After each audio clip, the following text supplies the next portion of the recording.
Hey guys, welcome to Digital Digest, and in this video I'm going to show you how to create a ChatGPT account. So first go to openai.com and click on learn more about ChatGPT,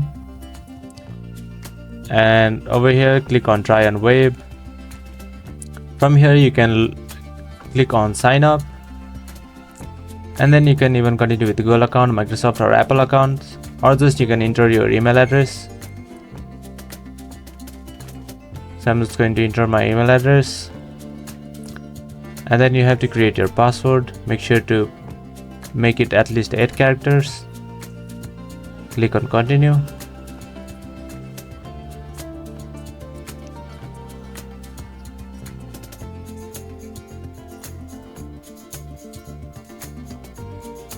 Now we have to verify our email, so open your email,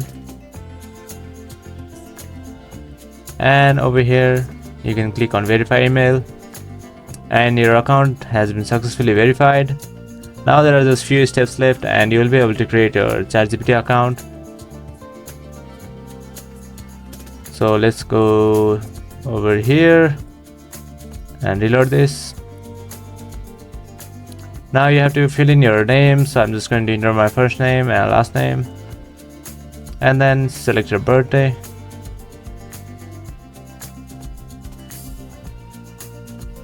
Alright, so let's click continue, and then all you have to do is verify a phone number, and you're just few steps away from creating a ChatGPT account. So thank you for watching this video, and I'll see you on the next one.